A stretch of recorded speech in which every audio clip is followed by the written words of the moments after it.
ada anggota yang dibasuh. Kalau tidak dialirkan, maka tidak sah.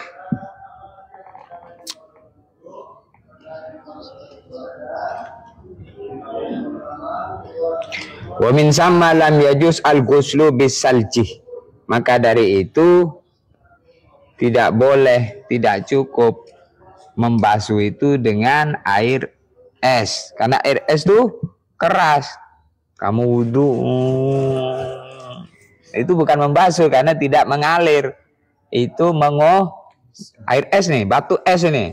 Nabi itu ghusla liropel, kau usap. Ini air batu ini. Tidak sah. Karena itu tidak mengalir. Membasahin tapi tidak mengalir. Jadi itu belum maghsul namanya. Belum dibasuh, baru diusap. Jadi kalau mengusap tidak sah. Paham ya? Maka kalau misalnya berwudu dengan air kemudian dipercikin di telapak tangan, cepet, ya kan? Kemudian diusapkan. Ini tidak sah wudunya. Karena airnya itu tidak mengalir. Kalau dicepretin sampai menggenang, nah, sudah menggenang, baru kemudian tiriskan lalu diratakan. Ini termasuk pesan. Karena mengalir air itu berjalan. Tapi kalau belum mengenang, basah kemudian diusapkan, ini belum sah. Karena airnya tidak mengalir. Jadi syaratnya, ingat-ingat, ketika membasuh anggota wudhu, airnya harus mengalir, dialirkan. Jadi bedakan antara membasuh dengan mengusap. Kalau membasuh dengan air itu mengalir. Kalau mengusap, airnya itu tidak bisa dialirkan karena sedikit. Jadi tangan anggota yang basah begini, kemudian kau usapkan. Ini namanya mengusap.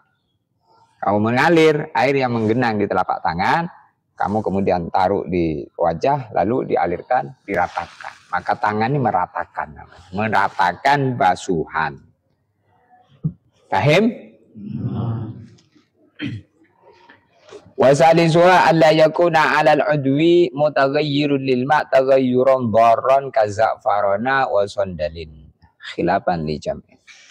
Syaratnya wudhu yang kedua adalah di dalam anggota wudhu itu tidak ada benda yang menjadikan air ketika sampai di anggota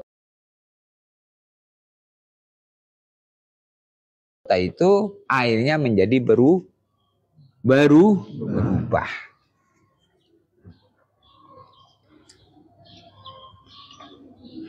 Maka kamu misalnya berwudu, contoh misalnya basuh muka, kamu sabunin dulu ya, sabunin dulu. Ketika ada sabun, kamu terus berwudu, ya. Maka air itu ketika sampai ke wajah menjadi berubah. Tidak sah dijadikan basuhan. Dia sudah menjadi air sabun namanya. Paham ya?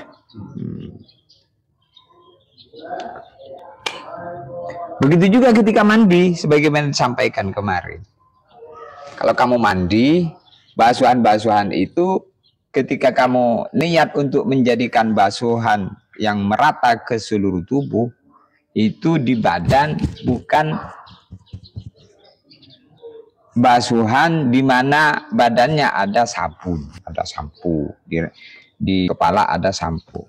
Jadi kalau basuhan pertama itu masih ada sampo, jadi misalnya kamu mandi nih, mandi. Setelah badan dibersihkan dari najis, ya kan?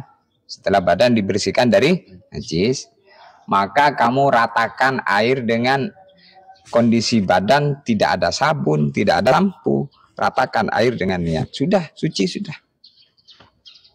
Lalu kemudian kamu sabun, kamu sampo, lalu kamu bilas. Maka bilasan untuk membersihkan sampo di kepala, sabun di sini, ini hanya sekedar membersihkan sabun dan sampo itu. Jadi yang dihitung sudah cukup kamu mandinya basuhan pertama sebelum sabun itu. Atau kamu basahin dulu, kamu kemudian sabun, kemudian sampo, kemudian bilas bersih. Nah, baru setelah itulah kamu niat ghusl tadi. Basuhan yang ketiga tadi itulah basuhan yang untuk meratakan air ke seluruh tubuh. Paham ya? Paham enggak? Jadi di antara syarat supaya air yang sampai di tubuh itu tetap menjadi air suci, mensucikan, di badan kita ini tidak ada benda, mungkin sabun, mungkin sampo, ya, yang kemudian kalau air disiramkan, airnya menjadi air sampo, air sabun. Maka itu suci tapi tidak mensucikan. Paham ya? Nah, ini banyak orang nggak ngerti nih urusan ini nih. Yang ngerti hanya orang yang ngaji-ngaji saja. Nggak ngaji nggak tahu belas. Gimana mau tahu informasi nggak pernah didengar kupingnya. Yang tahu itu orang yang cari tahu. Yang hafal itu orang yang hafal. Yang panen itu orang yang nanam. Gimana mau panen? Nggak pernah nanam.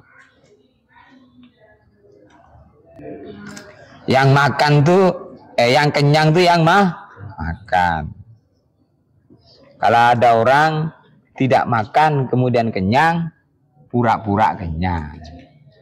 Pura-pura kenyang. Kecuali nanti ketika zaman Dajjal, orang kenyang cukup baca tasbih.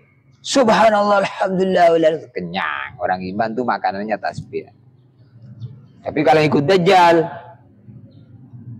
nggak mempan, ini jadi kafir ikut Dajjal. Paham ya? Paham nggak? Insyaallah. Wa rabi'uha alla yakuna 'alal 'udwi hailun. Yang keempat, syarat sahnya wudhu adalah di dalam anggota wudhu kita, muka, kedua telapak tangan sampai melewati siku, kepala, kedua kaki, itu di situ tidak ada hail, penghalang bainal ma' wal mausul, antara air yang dibasuhkan dengan anggota yang dibasuh.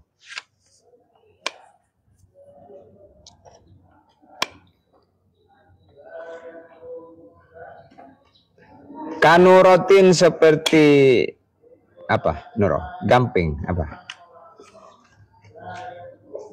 Siapa yang baca?